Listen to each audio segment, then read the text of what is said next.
जीवित परमेश्वर के अनुग्रह के वचन प्रेरित पतरस द्वारा लिखी गई प्रथम पत्री अध्याय 1।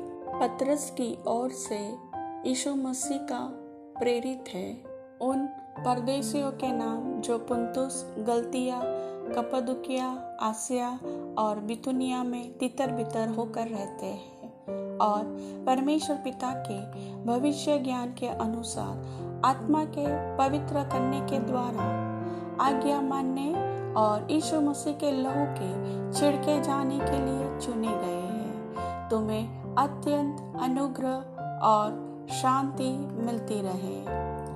हमारे प्रभु यीशु मसीह के परमेश्वर और पिता का धन्यवाद दो, जिसने यीशु मसीह को मरे हुओं में से जी उठने के द्वारा अपनी बड़ी दया से हमें जीवित आशा के लिए नया जन्म दिया, अर्थात एक अविनाशी और निर्मल और अजर मिरास के लिए, जो तुम्हारे लिए स्वर्ग में रखी है, जिनकी रक्षा परमेश्वर की सामर्थ्य से विश्वास के द्वारा उस उद्धार के लिए जो आने वाले समय में प्रकट होने वाली है की जाती है।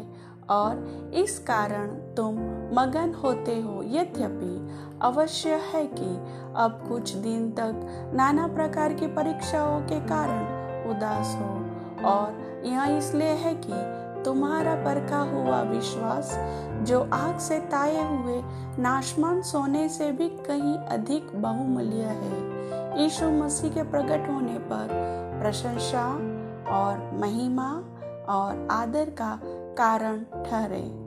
उससे तुम बिन देखे प्रेम रखते हो, और अब तो उस पर बिन देखे भी विश्वास करके ऐसे आनंदित और मगन होते हो, जो वर्णन से बाहर और महिमा से भरा हुआ है, और अपने विश्वास का प्रतिफल अर्थात आत्माओं का उद्धार प्राप्त करते हो।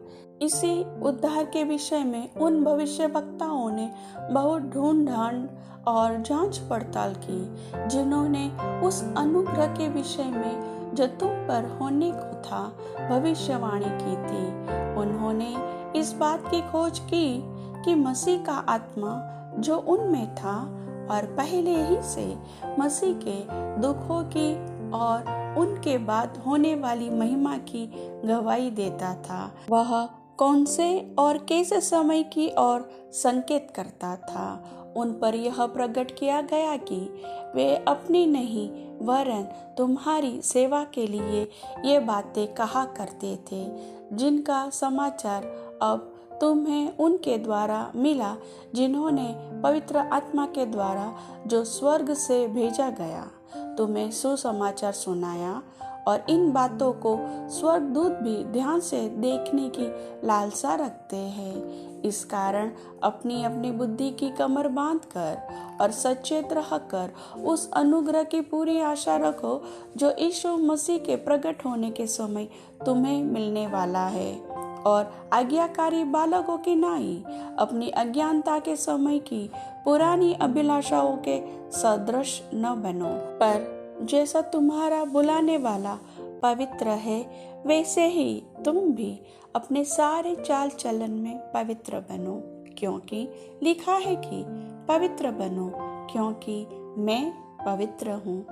और जबकि तुम हे पिता कहकर उससे प्रार्थना करते हो, जो बिना पक्षपात हर एक के काम के अनुसार न्याय करता है, तो अपने परदेशी होने का समय भय से बिताओ, क्योंकि तुम जानते हो कि तुम्हारा निकम्मा चाल चलन जो बाप दादों से चला आता है, उससे तुम्हारा छुटकारा चांदी सोने अर्थात नाशमान वस्तुओं के द्वारा नहीं हुआ, पर निर्दोष और निष्कलंक मेमने अर्थात मसीह के बहुमूल्य लोहू के द्वारा हुआ। उसका ज्ञान तो जगत की उत्पत्ति के पहले ही से जाना गया था, पर अब इस अंतिम युग में तुम्हारे लिए प्रकट हुआ, जो उसके द्वारा उस परमेश्वर पर विश्वास करते हो, जिसने उसे मरे हुओं में से जिलाया और महिमा दी, कि तुम्हारा विश्वास और आशा परमेश्वर पर हो। सो जबकि तुमने भाईचारे की निष्कपट प्रीति के निमित्त सत्य के मानने से अपने मनों को पवित्र किया है, तो तन मन लगाकर एक दूसरे से अधिक प्रेम रखो, क्योंकि तुमने नाशवान नहीं पर अविनाशी बीज से परमेश्वर के जीवते और सदा ठहरने वाले वचन के द्वारा नया जन्म पाया है। क्योंकि हर एक प्राणी घास की नाई है और उसकी सारी शोभा घास के फूल की नाई है। घास सूख जाती है और फूल झड़ जाता है, परंतु प्रभु का वचन युगानुयुग स्थिर रहेगा। और यह ही सुसमाचार का वचन है जो तुम्हें सुनाया गया था। प्रभु वचन के सुनने वाले सभी भाई बहनों की आत्मिक आंखों को खोले और वचन समझने का ज्ञान प्रदान करे। आमीन।